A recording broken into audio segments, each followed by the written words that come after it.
Hello बच्चों, कैसे हो आप लोग। Welcome to my channel. और आज हम स्टार्ट करेंगे क्लास 8th का crop production and management. Science का फर्स्ट चैप्टर है ये। तो मुझे लग रहा है आप लोग पढ़ रहे होंगे अभी। तो स्कूल्स में स्टार्ट हो जाता है सबसे पहले क्रॉप प्रोडक्शन एंड मैनेजमेंट। तो क्रॉप्स की ज़रूरत क्यों पड़ी? क्योंकि शुरू में क्या था कि जो ह्यूमन बींग्स थे वो जो खाना खाते थे उसमें क्रॉप्स वगैरह नहीं होती थी। उसमें क्या होता था, बेसिकली रॉ रॉ मीट होता था। ओके।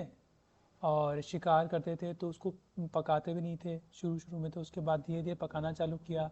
फिर पॉपुलेशन बढ़ी तो उसके बाद और फूड की ज़रूरत पड़ी। अब एक होते हैं प्लांट्स और एक होते हैं एनिमल्स। इंसान ह्यूमन बींग्स भी एनिमल्स में आते हैं। तो हुआ क्या कि एनिमल्स जो थे वो अपना खाना खुद नहीं बना पाते थे।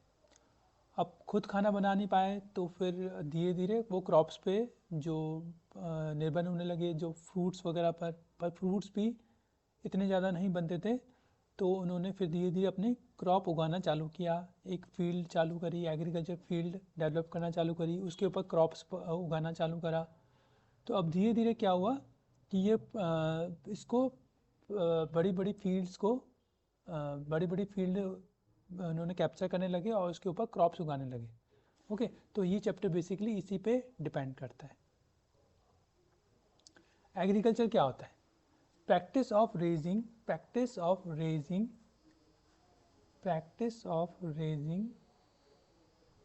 एक minute.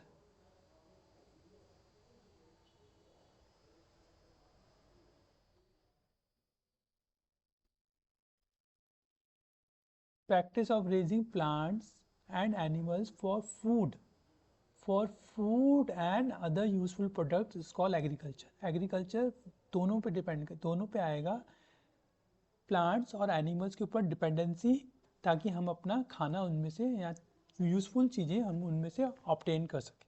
That is known as agriculture. अब क्रॉप क्या होती है? क्रॉप वो होती है जो सेम टाइप का प्लांट हम उगाते हैं, ग्रो करते हैं एक ही जगह पे लार्ज स्केल पर, उसको बोलते हैं क्रॉप। जैसे हम ग्रो करते हैं राइस, वीट, या इसकी जगह हम लोग सीरियल्स भी ग्रो कर सकते हैं, सीरियल्स ग्रो कर सकते हैं। ओके। वो भी क्रॉप्स में आएंगे। तो क्रॉप समझ में आ गया, एग्रीकल्चर का मतलब समझ में आ गया। ओके। चलो अब नेक्स्ट में चलते हैं। Types of crops based on the useful product obtain. तो जो यूजफुल प्रोडक्ट ऑब्टेन होते हैं उसके बेसिस पे क्रॉप्स कितने तरह की होती हैं। जो फर्स्ट है सीरियल क्रॉप। सीरियल क्रॉप क्या होती है? जैसे जिसमें से डायरेक्ट हम लोग सीड्स निकलते हैं, जैसे वीट हो गया, राइस हो गया, और जो भी और चीज़ें होती हैं, अनाज होता है। Next is pulses. पल्सेस क्या होते हैं? दालें, जैसे जो प्रोटीन में बहुत रिच होती हैं, जैसे ग्राम हो गया, बीन हो गया, ये ग्राम है। ओके। ये ग्राम हो गया।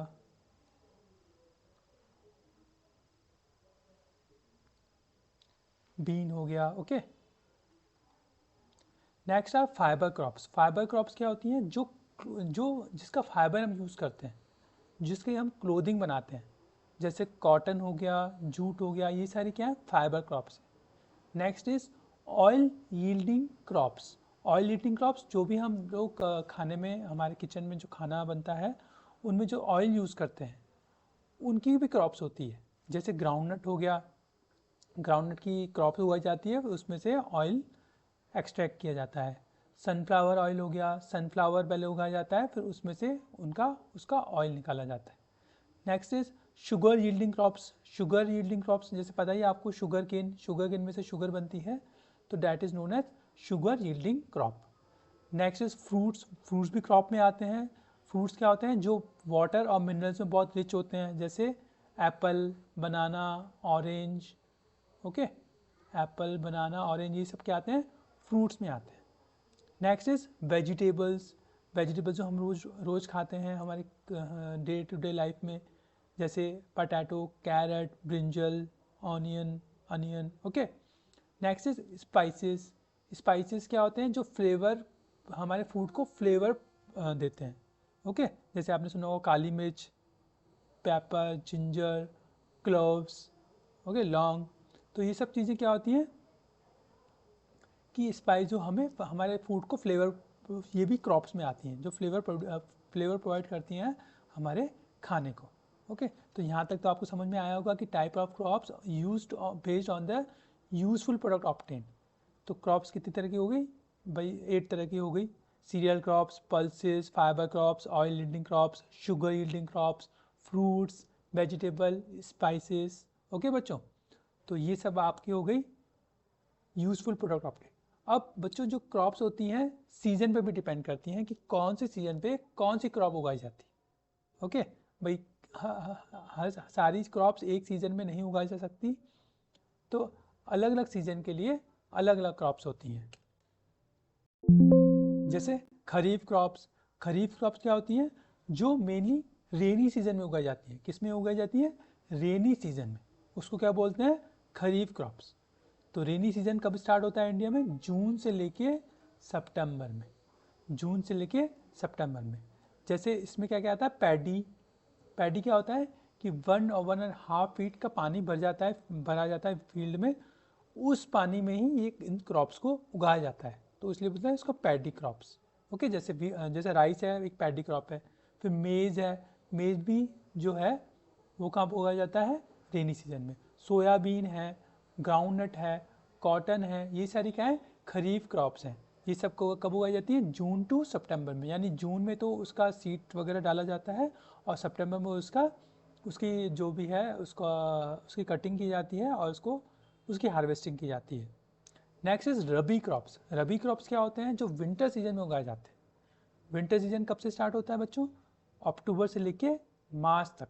उनको क्या बोला जाता है? रबी क्रॉप्स। आप लोग नोट्स इसमें से कॉपी कर सकते हैं इजीली। रबी क्रॉप्स क्या होती हैं? विंटर क्रॉप्स भी बोला जाता है। और ये कब ग्रो की जाती है? अक्टूबर में। और हार्वेस्ट कब की जाती है? मार्च में। फर्स्ट वाला जो मंथ है ये इसका सीड्स ग्रो करने का है या लेवलिंग करने का है, और सेकंड वाला मंथ है हार्वेस्ट करने का मंथ है। ओके, इसमें एग्जांपल में क्या आ जाएगा?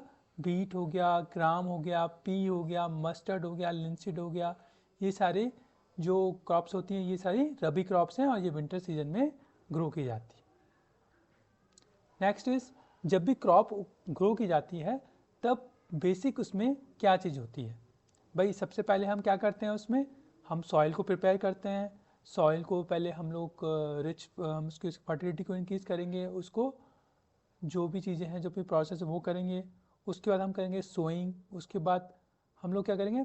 मैन्योर्स को ऐड करेंगे, फर्टिलाइजर्स को ऐड करेंगे। नेक्स्ट हम करेंगे इरिगेशन। फिर हम करेंगे जो वीड्स है उसमें से प्रोटेक्शन करना है हमारी क्रॉप्स को। फिर हार्वेस्ट करेंगे, फिर इसको स्टोरेज करेंगे। ओके, तो वन बाय वन पढ़ेंगे। Preparation of soil.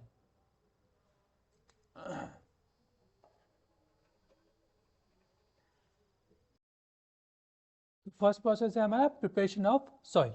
तो प्रिपरेशन ऑफ सॉइल में क्या करते हैं बच्चों कि जो सॉइल है उसको लूज़ किया जाता है, क्योंकि सॉइल धीरे धीरे पानी जो अगर उसको पानी नहीं देते बहुत टाइम तक, या उसमें अगर हम लोग कुछ उगाते नहीं हैं तो सॉइल बहुत टाइट हो जाती है। तो सॉइल को क्या किया जाता है? लूज़ किया जाता है ना। तो इस लूजनिंग ऑफ सॉइल को क्या बोला जाता है? टिलिंग। क्या बोला जाता है? Tilling. Loosening of soil is called tilling और फ्लोइंग।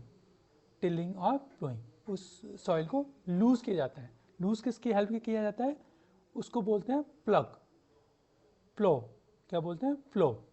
फ्लो की हेल्प से इसको लूज किया जाता है। तो क्या क्या यूज़ होता है? एक तो प्लो होता है, एक होता है और एक कल्टीवेटर होता है।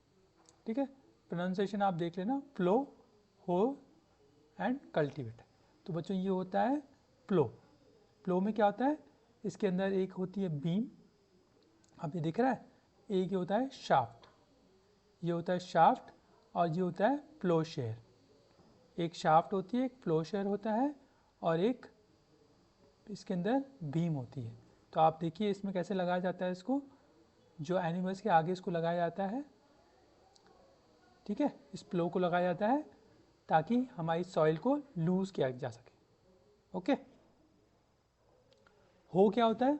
हो ये होता है कि एक सिंपल टूल होता है जो एक तो सॉइल को लूज़ करने का काम आता है और एक वीट के रिमूव करने के काम आता है, दोनों में काम आता है।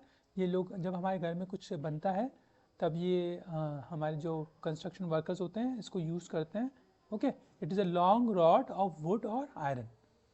एक लॉन्ग रॉड होती है वुड की, और आगे आयरन का एक पेंट शेप आयरन लगा रहता है। Okay, next is cultivator. तो बच्चों कल्टीवेटर क्या होता है? एक ट्रैक्टर ड्रिवन इम्प्लीमेंट है प्लो का, इसको बोलते हैं कल्टीवेटर। ये तो हमने क्या करा, एनिमल की हेल्प से करा, और ये किसी की हेल्प से करेंगे? ट्रैक्टर की हेल्प से। ट्रैक्टर के पीछे इसको लगाया जाता है और फिर इसको फील्ड को पूरा घुमाया जाता है। तो नीचे ये यहाँ पे इसके शार्प ब्लेड्स होते हैं, ये पूरी फील्ड को लूज कर देते हैं। This is known as cultivator machine. This is known as cultivator machine. Okay, तो एडवांटेजेस क्या है प्लोइंग के? तो प्लोइंग क्या करता है? It provides aeration to the roots. मतलब एरेशन मीन्स ऑक्सीजन प्रोवाइड करता है रूट्स को। एरेशन मीन्स ऑक्सीजन प्रोवाइड करता है रूट्स को। As a air spaces are created making it easy to breathe. Okay, roots are grow deep into the soil.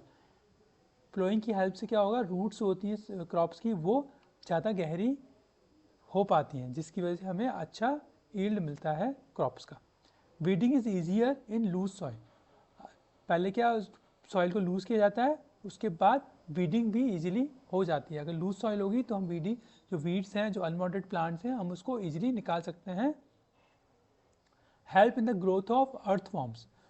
जो loose करने के बाद क्या होता है कि उसमें इजीली अर्थ फॉर्म्स, जो हमारे यूज़फुल अर्थ फॉर्म्स हैं, जो में हमारे क्रॉप को बढ़ाने के काम आते हैं, क्रॉप की यील्ड को बढ़ाने के काम आते हैं, क्रॉप को ग्रो करने के काम आते हैं, वो बढ़ जाते हैं with the help of ploughing, है ना। Help in growth of earthworms and microbes in soil which are important for as important decomposer providing nutrients and making the soil humus rich। humus क्या होता है कि जो डेड प्लांट की जो खाद होती है, डेड प्लांट की जो खाद होती है उसको ह्यूमस बोलते हैं। तो क्या होता है कि इसमें अर्थवॉर्म्स और माइक्रोब्स आ जाते हैं और वो अच्छा ग्रो कर पाते हैं, और फिर जो सॉइल है उसको न्यूट्रिएंट्स प्रोवाइड करते हैं और सॉइल को ह्यूमस रिच कर देते हैं। Okay, it become easier for the farmer to apply fertilizers. Fertilizer भी इजीली अप्लाई कर सकता है अगर प्लोइंग हो रही है तो। Ploughing brings nutrient rich soil on the top so that plants can use it easily. अब क्या होता है कि जैसे ये सॉइल होती है, ऊपर हमने कुछ उगा दिया एक बार, फिर हमने इसका कल्टिवेशन कर दिया, फिर ऊपर वाली जो सॉइल होती है वो लेस फर्टाइल हो जाती है।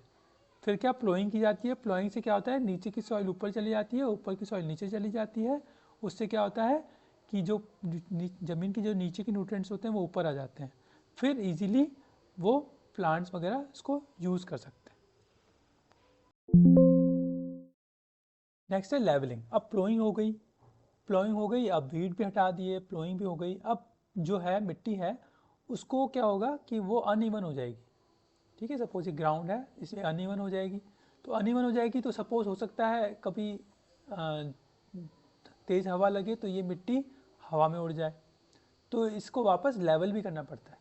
इसको वापस लेवल करना पड़ता है ताकि मिट्टी हवा में नहीं उड़े। अब ऊपर जो हो गई फर्टाइल सॉइल आ गई, एक बार प्लोइंग हो गई, फर्टिलाइज़र डल गए, अब ऊपर जो आ गई ये फर्टाइल सॉइल ऊपर आ गई, और अब हम इसमें इजीली हम इसको आगे प्रोसेस कर सकते हैं। तो ये किसकी हेल्प से होता है? एक वुडन और आयरन लेवलर की हेल्प से। इसको ट्रैक्टर में लगाया जाता है, वुडन और आयरन लेवलर की हेल्प से हम इसको सॉइल की लेवलिंग करते हैं। ठीक है बच्चों, एडवांटेज ऑफ लेवलिंग। अब एडवांटेजेस क्या हैं लेवलिंग के? लेवलिंग के एडवांटेजेस क्या हैं? जो बड़े चंक होते हैं सॉइल के वो स्मॉल पीसेस में चेंज हो जाते हैं। Prevention of soil erosion by wind और वाटर, अभी बता दिया। या बहुत तेज़ बारिश आ जाए तो क्या होगा, पानी से मिट्टी बह जाएगी, या फिर विंड से मिट्टी हवा में उड़ जाएगी। प्रमोट्स यूनिफॉर्म इरीगेशन दस helping in water conservation and prevents water logging. Uniform irrigation से हमें हेल्प मिलेगी। भाई हमें यूनिफॉर्म, कहीं ज़्यादा भी, कहीं हमें जो सीड ग्रो करने आगे पड़ेंगे तो हर जगह हमें क्रॉप्स जो है बराबर मिलेंगी, और वाटर भी हमारा बचेगा अगर लेवलिंग होगी, नहीं तो कहीं हमारा ज़्यादा पानी चला जाएगा तो वो पानी ज़मीन के अंदर चला जाएगा, तो उससे क्या होगा, पानी का वेस्टेज होगा। तो पानी भी हमें हमारा बचेगा, पानी एक जगह इकट्ठा नहीं होगा, और क्या होगा, जो इरिगेशन होगा वो यूनिफॉर्म होगा, हर जगह सेम इरिगेशन होगा। एडिंग मैन्योर्स एंड फर्टिलाइजर्स, तो बच्चों जो फर्टिलाइजर्स होते हैं और मैन्योर्स होते हैं ये ऐड क्यों किए जाते हैं, ताकि जो प्लांट्स हैं उनको ज़्यादा से ज़्यादा हमें न्यूट्रिएंट्स मिल सकें। ओके, अगर ज़्यादा न्यूट्रिएंट मिलेंगे सॉइल को तो प्लांट्स भी हेल्दी रहेंगे, और हमें ज़्यादा से ज़्यादा हमें क्रॉप्स का यील्ड मिल पाएगा। तो substances which add to the soil in the form of nutrients for the healthy growth of plants are called manures and fertilizers. तो डिफरेंस क्या होता है मैन्योर फर्टिलाइजर्स में, एक होता है मैन्योर, एक होता है फर्टिलाइजर्स। तो मैन्योर तो क्या होता है, एक ऑर्गेनिक सब्सटेंस है जो एनिमल और प्लांट वेस्ट से निकल के बनता है। ठीक है, एक ऑर्गेनिक है मतलब नेचुरल है, इसमें आर्टिफिशियल कुछ नहीं होता है, एक नेचुरल ऑर्गेनिक सब्सटेंस है जो किसके डिकम्पोजिशन होता है, एनिमल और प्लांट के वेस्ट के डिकम्पोजिशन से। ओके, ये दो तरह के होते हैं, एक होता है कंपोस्ट, और एक होता है फार्मलैंड मैन्योर। कंपोस्ट क्या होता है कि वो मैन्योर जो डेड प्लांट और एनिमल से मिल के बना है, डेड प्लांट और एनिमल के डिकम्पोजिशन से बनता है, उसको बोलते हैं कंपोस्ट। ओके, तो dead matter is put in a compost pit, एक बड़ा सा इसका होल किया जाता है, एक बड़ा होल को उसके अंदर इसको डाला जाता है। ठीक है, and decompose by microbes and turn into manure. फिर इसको पैक कर दिया जाता है थोड़े दिन के लिए, फिर धीरे धीरे क्या होता है, माइक्रोब्स होते हैं जो छोटे छोटे माइक्रो ऑर्गेनिज्म होते हैं, बैक्टीरिया होते हैं, इसको डिकम्पोज करते हैं और किस में चेंज कर देते हैं, मैन्योर में चेंज कर देते हैं। तो ये हो गया कंपोस्ट। इसी तरह फार्मलैंड मैन्योर हो गया, ये भी एक ऑर्गेनिक नेचुरल है। ये कहाँ से निकलता है, ये जो फार्मलैंड वेस्ट है, जैसे एनिमल, ये वो तो डेड प्लांट से निकल रहा था कंपोस्ट तो, और ये कहाँ से निकल रहा है, जो कैटल डंग है, कैटल का यूरिन है, और जो क्रॉप वेस्ट निकलता है, पत्ते वगैरह निकलते हैं, उनको क्या किया जाता है, इनको मिक्स किया जाता है और सन में ड्राई किया जाता है थोड़े दिन के लिए, और फिर इनमें से क्या बन जाता है, farmland manure. Okay, next are fertilisers.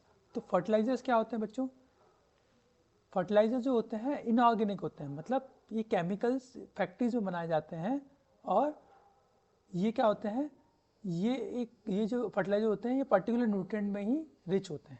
मतलब एक फर्टिलाइजर होगा पर्टिकुलर न्यूट्रिएंट में, मुझे जो रिक्वायरमेंट होगी उस हिसाब से ही मैं फर्टिलाइजर्स यूज़ कर सकता हूँ। They can be easily apply, इनको ईजिली अप्लाई कर सकते हैं और स्टोर भी ईजिली कर सकते हैं। ओके, लेकिन मैन्योर्स को जो स्टोर करना थोड़ा हैवी होता है। They help in increasing crop yield, ये क्रॉप की जो हमारी जो क्रॉप की जो वो है, क्रॉप की जो प्रोडक्शन है उसको इंक्रीज करने में हमारा बहुत हेल्प करता है। लेकिन इसमें ये दिक्कत है कि अगर हम बहुत ज़्यादा फर्टिलाइज़र यूज़ करेंगे तो सॉइल क्या हो जाएगी, लेस फर्टाइल हो जाएगी, और सॉइल या तो बहुत ज़्यादा एसिडिक हो जाएगी या बहुत ज़्यादा एल्कलाइन हो जाएगी, अकॉर्डिंग टू फर्टिलाइज़र भी यूज़। ओके, और दूसरा क्या होता है, fertilizer led to water pollution. ज़्यादा फर्टिलाइज़र यूज़ करने से क्या होता है, वाटर पॉल्यूशन होता है। भाई पानी के साथ जो भी फर्टिलाइज़र, अनयूज फर्टिलाइज़र चला जाएगा वो वाटर को गंदा करेगा, और वो अनफिट फॉर ड्रिंकिंग, और जो एनिमल्स हैं उनके लिए भी अनफिट हो जाता है।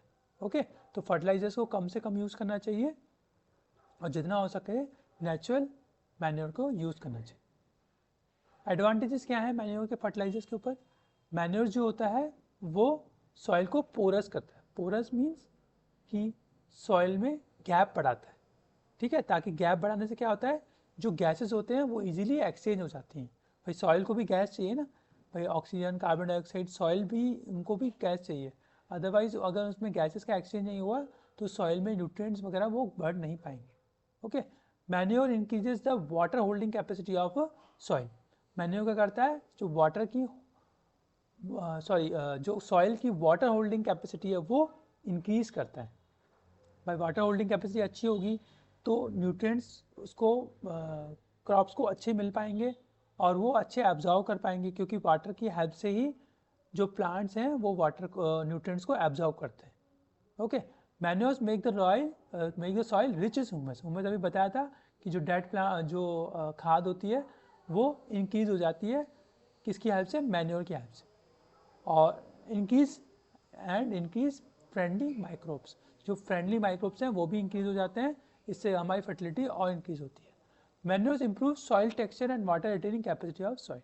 मैन्योर्स क्या करता है, सॉइल के टेक्सचर को बढ़िया करता है और जो पानी की होल्डिंग कैपेसिटी है वो भी इंक्रीज करता है। तो मैन्योर के बहुत सारे एडवांटेजेस हैं ओवर फर्टिलाइजर। ये कुछ डिफरेंस है, अगर एग्जाम में आता है तो आप इजीली डिनोट कर सकते हो।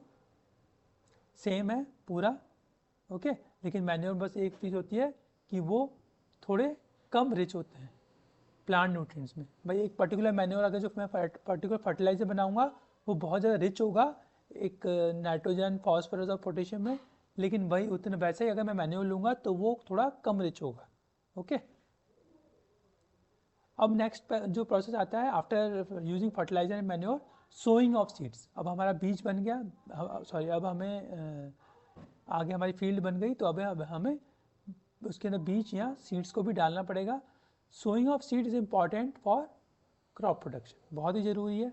लेकिन सॉइल अगर बिफोर सोइंग हमें अच्छी क्वालिटी के सीड्स चाहिए, अच्छी क्वालिटी के और क्लीन और हेल्दी सीड्स चाहिए बच्चों। तो अगर ऐसा नहीं होगा तो फिर आगे क्या होगा, हमारी क्रॉप्स में जर्म्स लग सकते हैं, फंगीसाइड लग सकते हैं, कुछ भी हो सकता है। ओके, तो सिलेक्शन ऑफ सीड्स कौन से बेसिस पे सेलेक्ट की जाते हैं?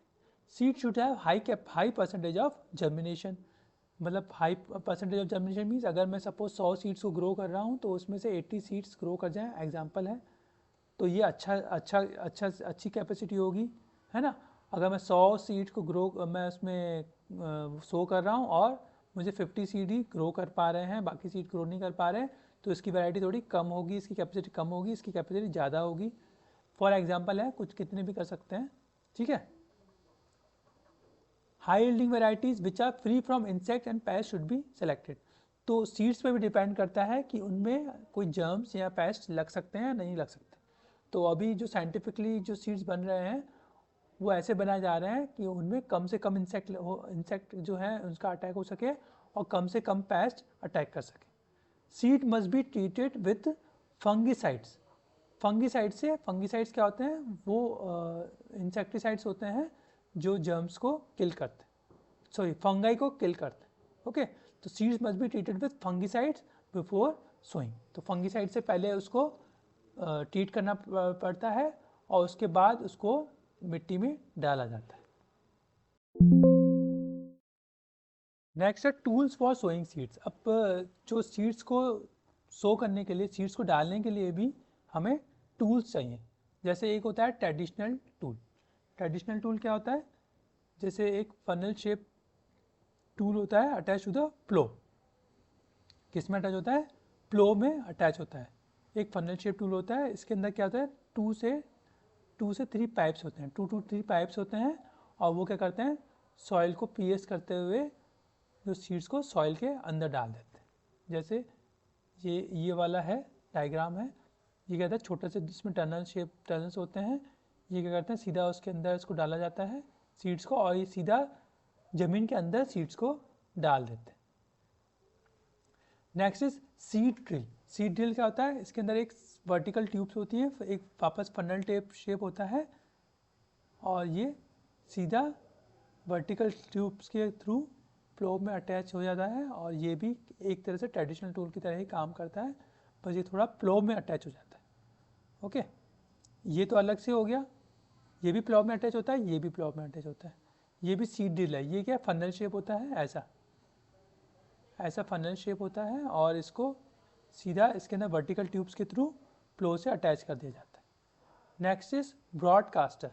ब्रॉडकास्टर क्या करता है, ये एक वाइड माउथ ट्यूब होती है, वो क्या करता है, जो उसको रैंडमली सीड्स को स्प्रेड कर देता है। ओके, तो ब्रॉडकास्टिंग क्या हो गई, scattering of seed randomly in the field is known as broadcasting. This is done by hand और ब्रॉडकास्ट। सीड ड्रिल बताया, सीड जो है यूनिफॉर्मली एक प्रॉपर डिस्टेंस से डाला जाता है, is known as seed drill. Next is transplantation. Transplantation क्या होता है, जैसे कुछ सीड्स हैं, राइस हैं, उनको डायरेक्टली हम लोग ग्रो नहीं कर सकते, क्योंकि उसमें क्या होता है बहुत सारे भाई हम डायरेक्टली ग्रो करेंगे तो उसमें बहुत सारे सीड्स जो है बहुत ख़राब हो जाते हैं। तो पहले क्या नर्सरी में उनकी सीडलिंग बनाई जाती है, ओके, सीडलिंग स्टेज तक पहुंचाया जाता है, फिर उसको वापस उस सीडलिंग जो छोटे छोटे प्लांट्स उगाते हैं उनको वापस किस में डाला जाता है, पैडी फील्ड जो होती हैं इनकी फील्ड के अंदर वापस ग्रो कराया जाता है। ठीक है, तो ये हो गया सीड ड्रिल। ये एक तरीका का ट्रैक्टर में लगाया जाता है और ये सीड्स ऐसे इसके अंदर ज़मीन के अंदर ये जाता है और ये सीड्स को इवनली डिस्ट्रीब्यूट कर देता है। ठीक है, ये ब्रॉडकास्टिंग हो गई बाय हैंड से। इसमें ये दिक्कत होती है कि कहीं तो कम बीज चला जाता है, कहीं ज़्यादा बीज चले जाते हैं, तो हमें प्रॉपर क्रॉप का जो यील्ड नहीं मिल पाती है और हमें प्रॉपर जो क्रॉप का जो डिस्टेंस मेंटेन होना चाहिए वो नहीं हो पाता। लेकिन सीड ड्रिल में क्या होगा, डिस्टेंस मेंटेन रहेगा। और एक ट्रेडिशनल हो गया, इसमें भी लगभग डिस्टेंस मेंटेन हो जाता है, लेकिन इसमें थोड़ी मेहनत ज़्यादा होती है। Next is irrigation. अब हमने सीड्स को उसके अंदर सो कर दिया, अब हमारा नेक्स्ट जो स्टेप है इरीगेशन। इरीगेशन क्या होता है कि अब जो भी हमें क्रॉप उगानी है उनको पानी की बहुत ज़्यादा रिक्वायरमेंट है। अब पानी की रिक्वायरमेंट होगी वो किस पे डिपेंड करेगी, क्रॉप टू क्रॉप पे। अलग अलग क्रॉप के लिए अलग अलग पानी की रिक्वायरमेंट होती है। सॉइल टू सॉइल, अलग अलग सॉइल के लिए अलग अलग पानी की रिक्वायरमेंट होती है। और सीजन टू सीजन, हर सीज़न के लिए अलग पानी की रिक्वायरमेंट होती है। जैसे गर्मी है तो उसमें हमें पानी ज़्यादा चाहिए होगा, वाटर ज़्यादा चाहिए होगा, और सर्दी में विंटर सीजन में वाटर की रिक्वायरमेंट कम हो जाती है। Okay, next is water importance. Water क्यों ज़रूरी होता है, water for proper growth and development of flower, fruits and seeds of plants. इनके प्रॉपर ग्रोथ के लिए बहुत ज़्यादा ज़रूरी है। Root absorb mineral and fertilizer dissolve in water. तो रूट कैसे एब्जॉर्ब करेगी मिनरल्स एंड फर्टिलाइजर जो वाटर में डिजॉल्व है। भाई पहले तो सॉइल के अंदर आएंगे, फिर सॉइल के थ्रू किस में जाएंगे, वाटर में जाएंगे, वाटर के थ्रू ही रूट उनको एब्जॉर्ब कर सकती है, डायरेक्ट एब्जॉर्ब नहीं कर सकती। Next is seed germination. जो अंकुर वैसे बोलते हैं अंकुर फूटता है, अंकुर फूटना बोलते हैं उसको, सीड जर्मिनेशन बोलते हैं। तो सीड जर्मिनेशन कब होता है, वाटर के प्रेजेंस में ही होता है। यानी जब सीड फर्स्ट जो ग्रो करेगा वो वाटर के प्रेजेंस में ही ग्रो करेगा। ओके, जर्मिनेट होगा, उसको जर्मिनेशन बोलते हैं। Okay, water protects the crop from Frost and hot air currents. जो फ्रॉस्ट है, जैसे बहुत ज़्यादा सर्दी हो गई है तो क्रॉप्स को कौन बचाता है, वाटर ही बचाता है। ओके, या फिर बहुत ज़्यादा गर्मी है, हॉट एयर करंट्स, गर्मी में टेम्परेचर 45-46 टेम्परेचर हो जाता है इंडिया में, तो उनसे कौन बचाता है, उनको क्रॉप को वाटर बचाता है। अदरवाइज़ क्या होगा, वो उनको बहुत ज़्यादा उनका टेम्परेचर बढ़ जाएगा क्रॉप्स का और क्रॉप्स ख़राब हो जाएंगी। All nutrients are transported in the plant body using the water as a medium. बताया कि प्लांट बॉडी में कैसे जाता है, as a water as a medium काम करता है, तभी न्यूट्रिएंट्स जो है वो प्लांट बॉडी में जा पाते हैं। Okay, next is sources of irrigation. Source of irrigation क्या क्या होता है, जो एक ट्रेडिशनल सोर्सेज हैं, जैसे वेल्स हो गया, ट्यूबवेल्स हो गया। वेल्स तो आपको पता ही क्या होते हैं, ट्यूबवेल्स जो पतले से बोरवेल की तरह से पानी उसकी ज़मीन के अंदर उनको डाला जाता है और फिर मोटर के थ्रू पानी निकाला जाता है। पॉन्ड्स, छोटे छोटे तालाब होते हैं, रिवर्स, डैम, कैनाल, जो नहर जाती है, जो बड़ी बड़ी नदियाँ होती हैं उनमें से छोटी छोटी नहरें निकाली जाती हैं ताकि ज़्यादा से ज़्यादा विलेजेस तक पहुँच सके पानी। Okay, these are known as canals. Method of irrigation, अलग अलग मेथड यूज़ किए जाते हैं इरीगेशन करने के लिए। कौन से मेथड किए जाते हैं आइए देखते हैं। एक होता है ट्रेडिशनल मेथड्स। तो ट्रेडिशनल मेथड में क्या होता है कि ये बहुत चीपर होते हैं।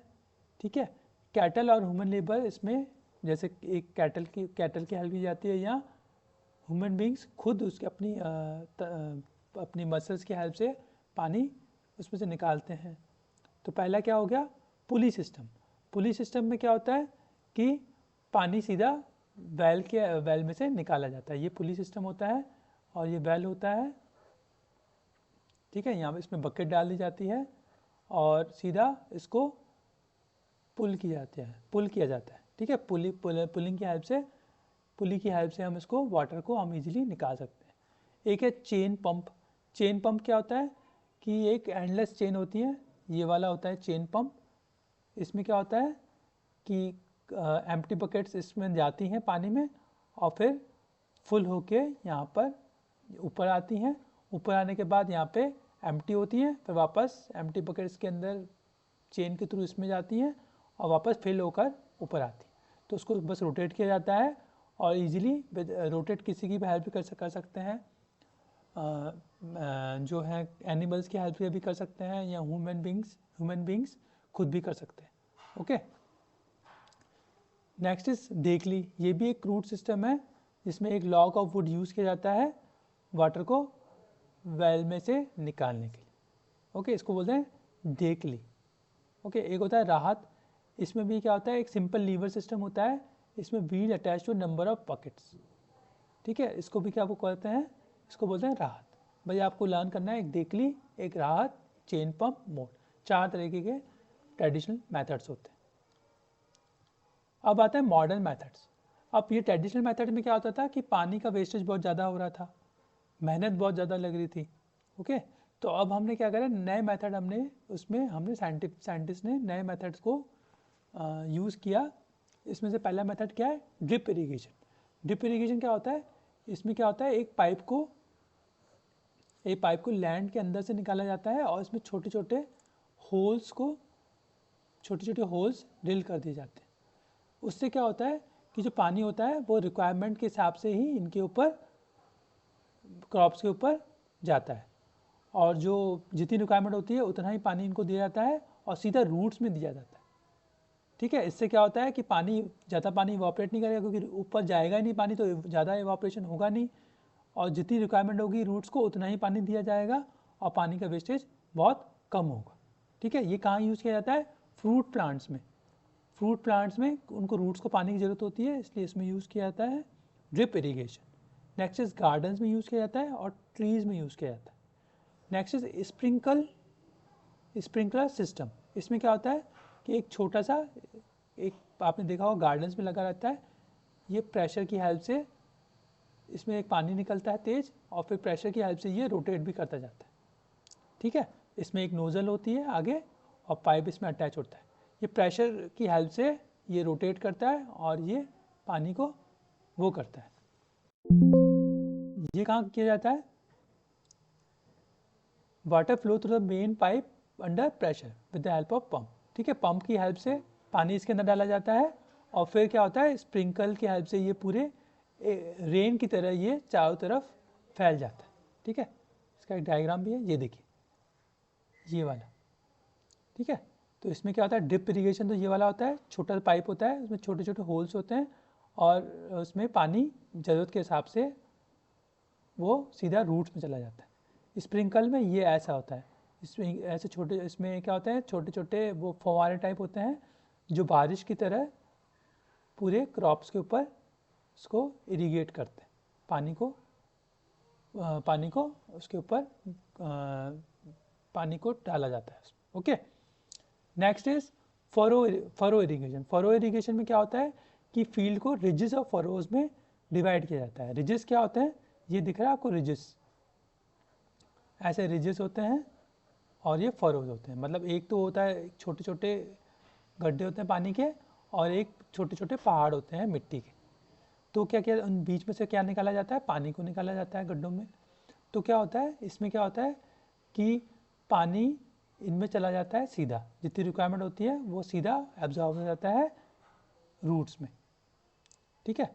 Next is basin irrigation. Basin irrigation क्या होता है, जैसे वॉश बेसिन होता है वैसे बेसिन इरीगेशन किसको बोलते हैं, ये पूरा एक बड़ा सा पिट होता है, गड्ढा होता है, उसमें पानी भर दिया जाता है। फिर स्टैंडिंग वाटर की रिक्वायरमेंट होती है कुछ क्रॉप्स में, तो उन क्रॉप्स को इन बेसिन में उगाया जाता है, ग्रो किया जाता है। Okay, this is known as basin irrigation. Basin वैसे वॉश बेसिन है, ठीक है। तो बेसिन मतलब एक तरह का पिट होता है और उसमें इजीली क्रॉप्स को उगाया जाता है। सारी क्रॉप्स नहीं उगती इसमें, कुछ पर्टिकुलर क्रॉप्स ही, जिन क्रॉप्स में स्टैंडिंग वाटर की रिक्वायरमेंट होती वही इसमें ग्रो करती। ठीक है।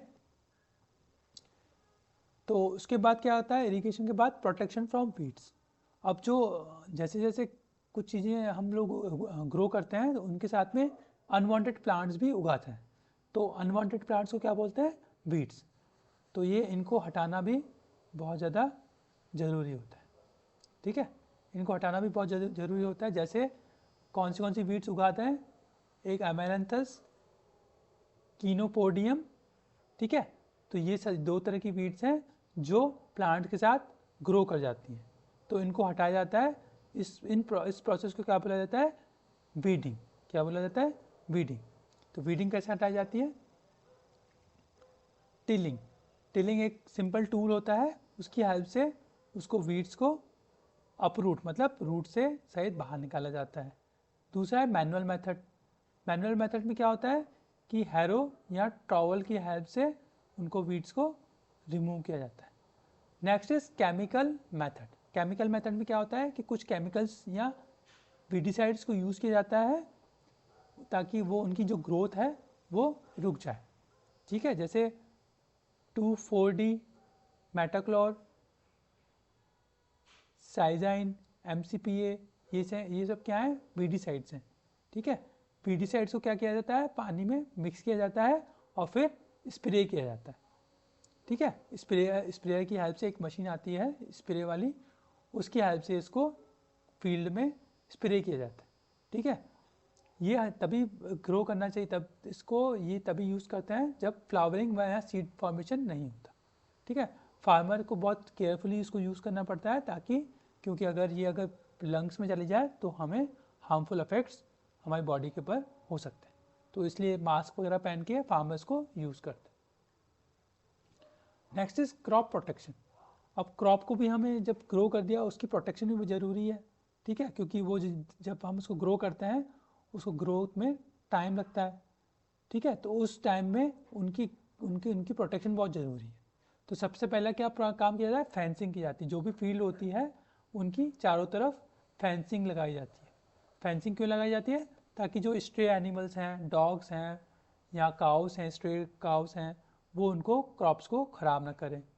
यूजिंग ए स्क्रेकरो। स्क्रेकरो क्या होता है, एक छोटा सा एक डमी टाइप वो लगा दिया जाता है, उसको बोलते हैं, क्या बोलते हैं, स्क्रेकरो। ठीक है, ताकि बर्ड्स वगैरह पास में ना आ सकें। बर्ड्स वगैरह दूर से देख के डर जाती हैं, तो बर्ड्स वगैरह पास नहीं आती। Crop plants are always prone to fungal, bacterial and viral disease.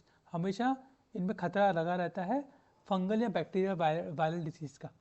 तो उसको क्या आता है, उनको फंगीसाइड से।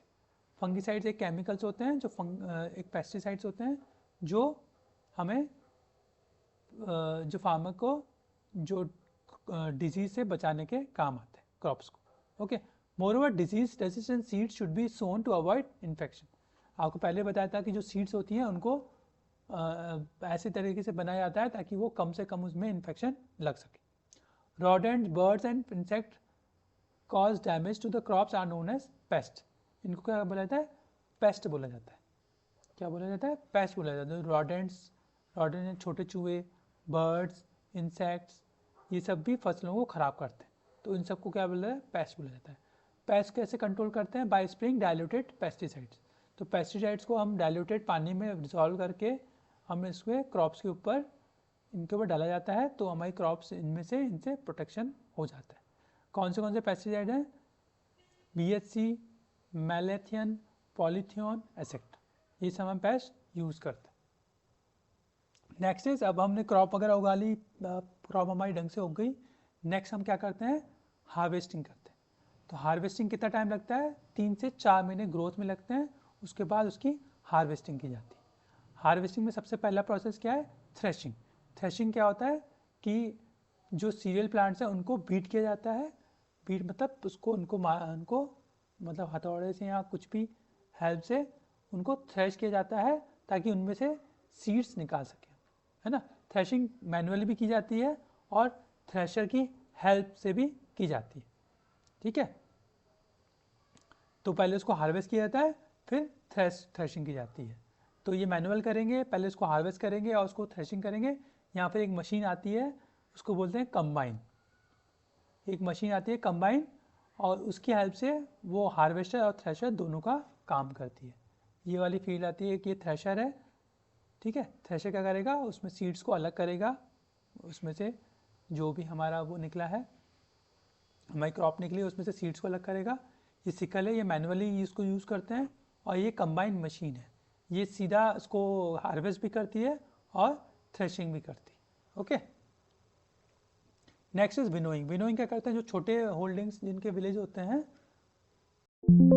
हाँ, तो विनोइंग क्या होती है, जो छोटे फार्मर्स होते हैं वो उनके पास ज़्यादा मशीनें नहीं होती हैं, तो वो क्या करते हैं कि मैनुअली करते हैं। वो क्या करते हैं, जैसे एक बड़ा फैन चला के उसको जो शाफ है, जो जो उसमें से वो निकल रहा है, चाफ है, वो उसको अलग कर देते हैं।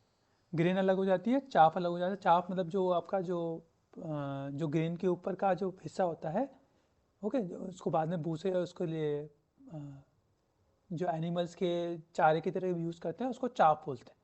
तो ग्रेन को चाफ से अलग किया जाता है with the help of winnowing. ठीक है, ये मैनुअल विनोइंग हो गया।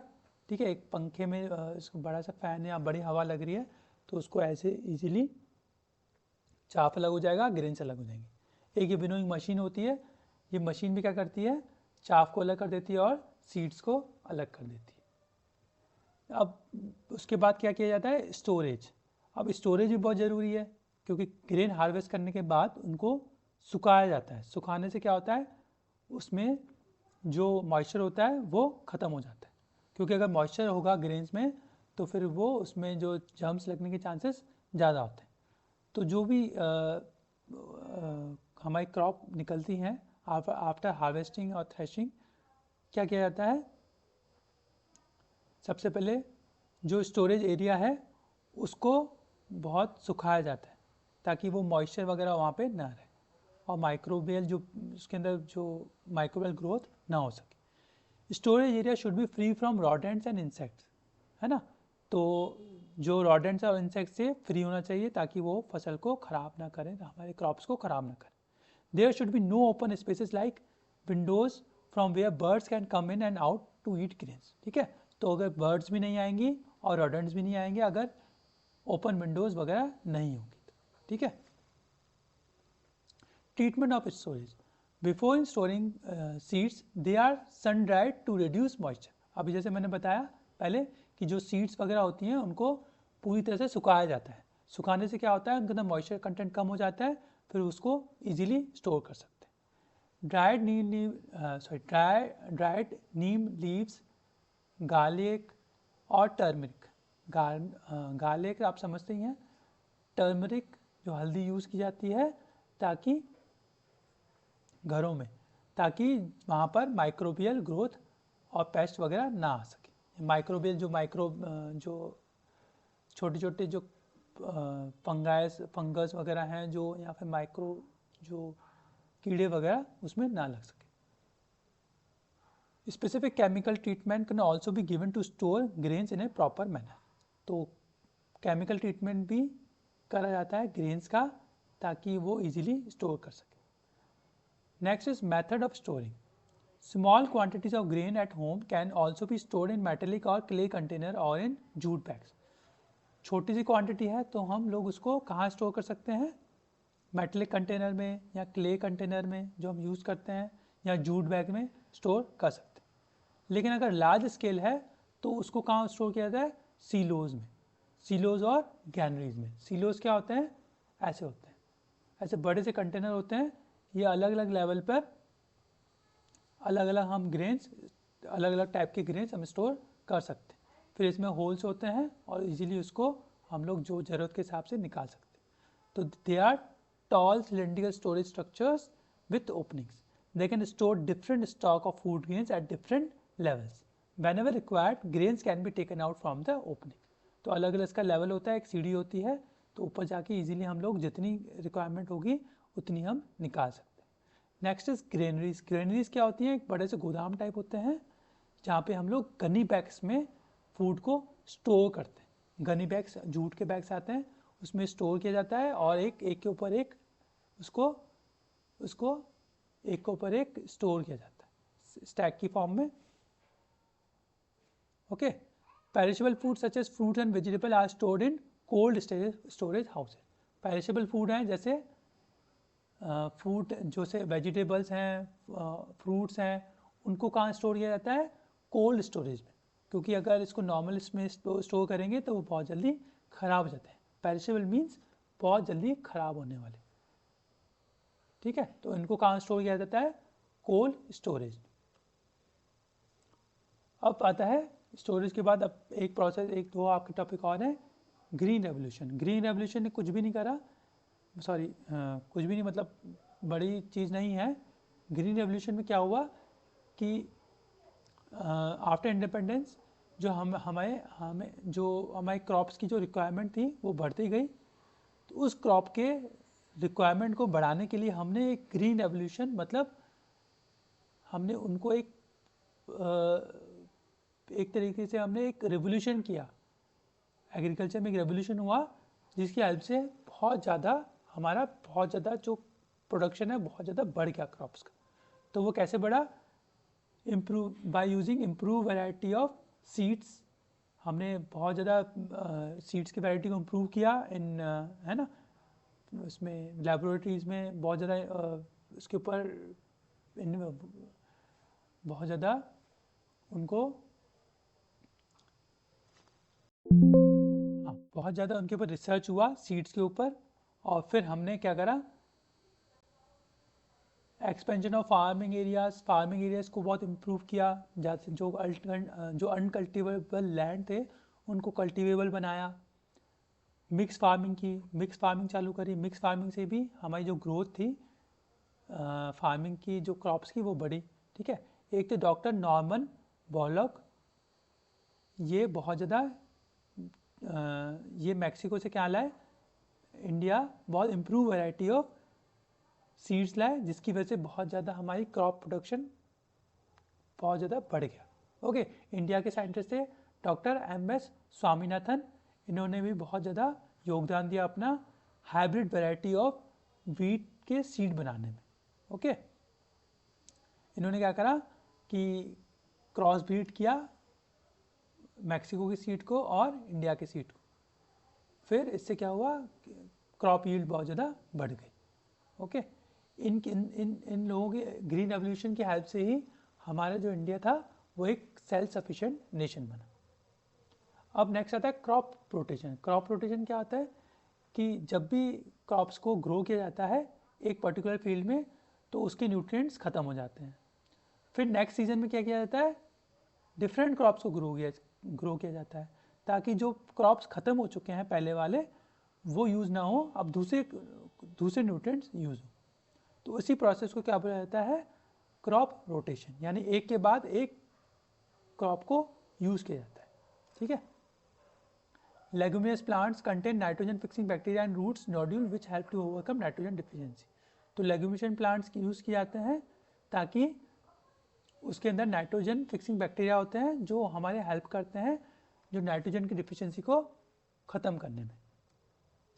Next is mix cultivation. Mix cultivation क्या होता है कि एक सेम लैंड है, सेम पीस ऑफ लैंड है, वहाँ पर दो या दो से ज़्यादा क्रॉप्स को उगाया जाता है, ठीक है। पहले एक क्रॉप है, दूसरी, फिर वापस फर्स्ट, ठीक है। उससे क्या होता है कि एक ही टाइम पर हम दो क्रॉप उगा सकते हैं और दोनों को आसपास उगाया जाता है ताकि जो न्यूट्रिएंट्स हैं वो एक अगर यूज़ कर रहा है तो एक छोड़ देगा तो दूसरा उसको एब्जॉर्ब कर लेगा।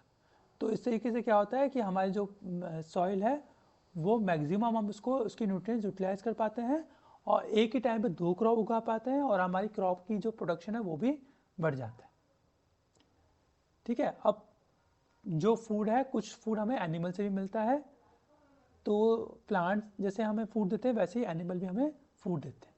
तो the practice of breeding and raising livestock is known as animal husbandry. Animal husbandry क्या बोलते हैं? एनिमल्स को पालना और खाने के लिए और कुछ यूज़फुल प्रोडक्ट्स के लिए। उसको क्या बोलते हैं? Animal husbandry. जैसे मिल्क एंड मिल्क प्रोडक्ट हमें कहाँ से मिलते हैं? Cow, buffalo, she goat, she camel से। मीट कहाँ से मिलता है? Hen, duck, turkey, goat, fish से हमें क्या मिलता है? मीट मिलता है। हनी से हमें क्या मिलता है? हनी बी, हाँ सॉरी, हनी कहाँ से मिलता है? हनी बी से, जो मधुमक्खी होती है वहाँ से मिलता है। एग्स कहाँ से मिलता है हमें? हैन और डक से। नेक्स्ट है कॉड लिवर ऑयल, हमें कहाँ से मिलता है? फिश से मिलता है, जो हमारी बोन्स के लिए बहुत अच्छा होता है। अब वाइट रेवोल्यूशन क्या होता है? जैसे ग्रीन रेवोल्यूशन में क्या था? क्रॉप्स वगैरह बढ़ी थी। इसीलिए वाइट रेवोल्यूशन में क्या हुआ? मिल्क के प्रोडक्शन को बहुत ज़्यादा इम्प्रूव किया गया। जो हमारी काव की जो काव या बफेलो जो मिल्क देती थी, उनकी ब्रीड्स को क्रॉस ब्रीड किया गया और उनकी हेल्प से क्या किया गया? बहुत ज़्यादा मिल्क के प्रोडक्शन को बढ़ाया गया। ठीक है, तो मेन इसमें कौन से साइंटिस्ट है? Doctor V Kurien. इनको अमूल मैन भी क्या कहा जाता है। इन्होंने बहुत योगदान दिया अपना वाइट रेवोल्यूशन बढ़ाने में। ठीक है, तो ये चैप्टर खत्म होता है वाइट रेवोल्यूशन। इसकी वजह से आप क्वेश्चंस वगैरह इसमें से डायरेक्ट कर सकते हैं। सारे क्वेश्चंस कवर हो गए हैं, सारे टॉपिक कवर हो गए हैं। और बेसिक जो आपके जो क्वेश्चंस स्कूल में या कराए जाते हैं, आप उनको ही लर्न कीजिए। लेकिन ये चैप्टर सिर्फ समझने के लिए था कि एक एक चीज़ को मैंने डिटेल में समझाया है। और भी आपको कोई क्वेरी है तो आप मेरे कमेंट बॉक्स में आप बता सकते हैं, तो हम कोशिश करेंगे उनको सॉल्व करने की। चलिए, थैंक यू, आप पढ़ते रहिए और best of luck for your class.